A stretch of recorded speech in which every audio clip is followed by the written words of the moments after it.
Hey, brothers and sisters, Doug Rosner here, Handy Home Helper. Yeah, we're in the kitchen. Yep, okay, big surprise. And this episode is actually going to be about, if you will, being physically restricted instead of lifting pans and pots, And what we're going to talk about today is, sauté pan, right? Okay, and we cook with these all the time and so forth.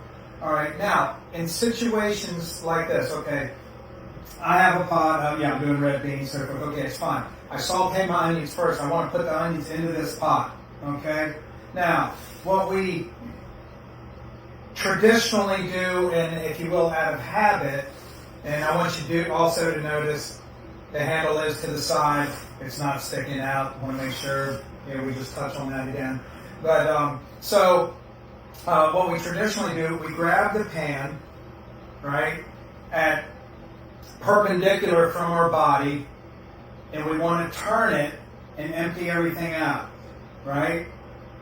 Now, if you're not physically restricted at all, and younger, I guess would be the right way to say it, okay?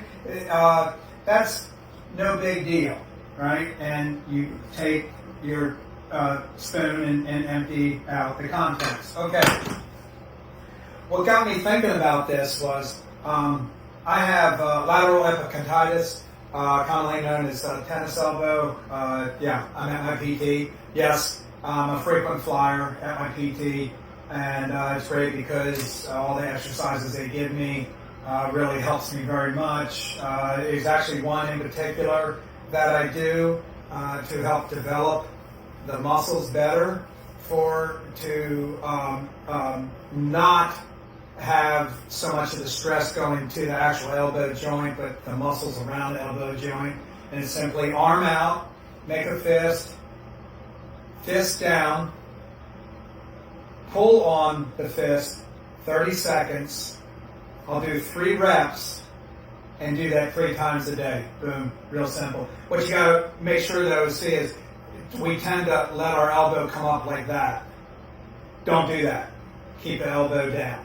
Okay, anyhow. All right, so back to this. Yes, what I noticed with being as I did hurt my elbow, I'm very physically active, and I get hurt because I'm very physically active at work and play.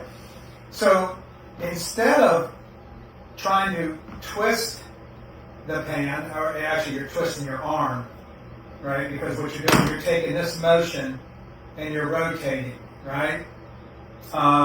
And most of the stress is right through here, definitely elbow, the muscles through here, right? Okay. A different way to do this, instead of trying the perpendicular method, which is, straight out from you, right?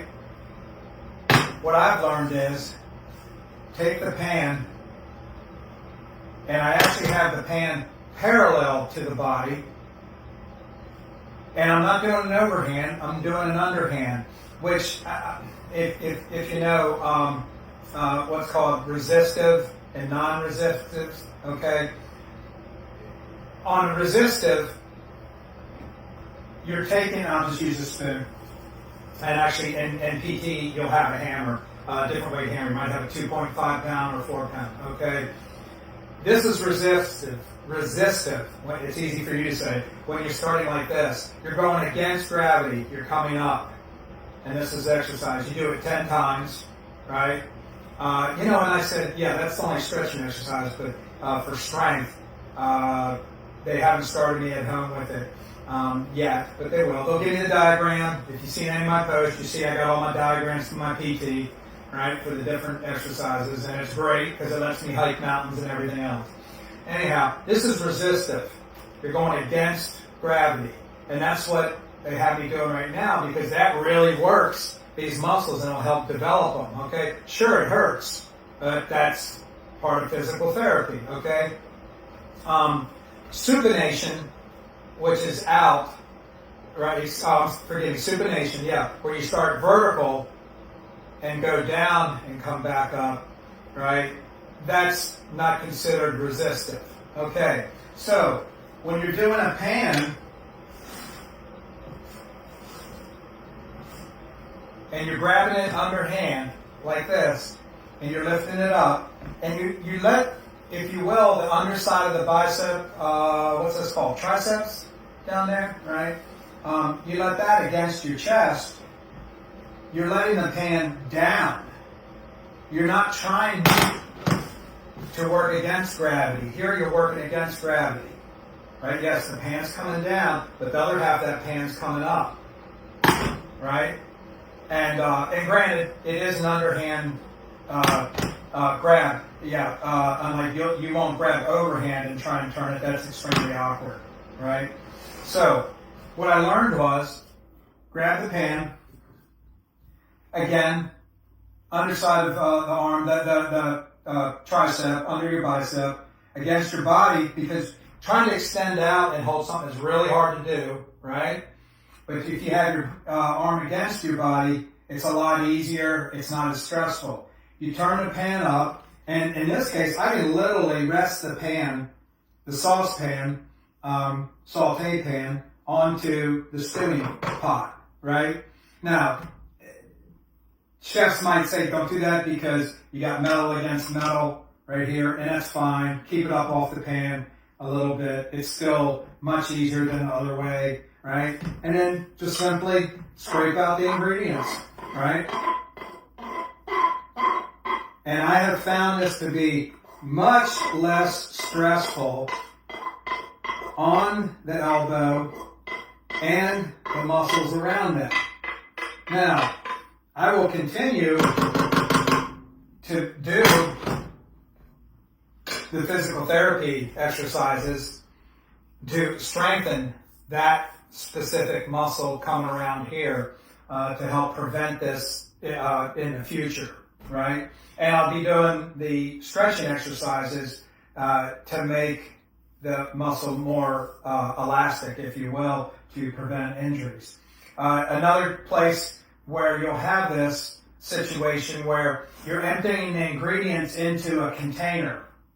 And I know this isn't right size here, but I'm just going to show it, and actually I'm going to move this over here because this is actually a warm burner, right? Where you want to empty the contents into a container that's going to go in a refrigerator or freezer, what have you. Same thing again. And you'll see it on cooking shows and so forth. This is the method used, right, with that. But for folks of us that are recovering from injuries, or we have we're restricted physically to a degree, right? Same thing again. I'm going to turn it. I'm going to turn the pan parallel to my body, the handle. Then I'm going to pick it up, arm against the body, and I'm going to empty the ingredients into the container.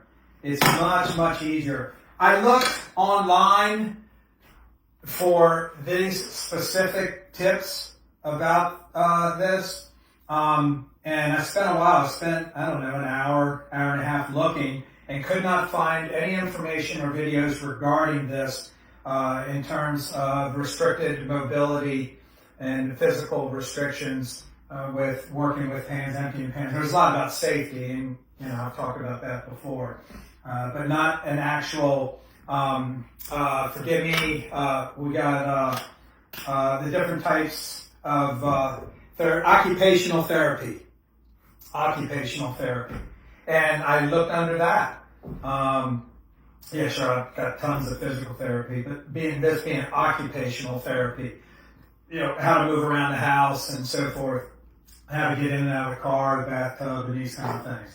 So that's what that falls under. All right, look, I hope it helps somebody. If it helps one person, it'd be great. Even if you're not injured, this could very well help you. All right, Doug Rosner, handy home helper in the kitchen, signing off.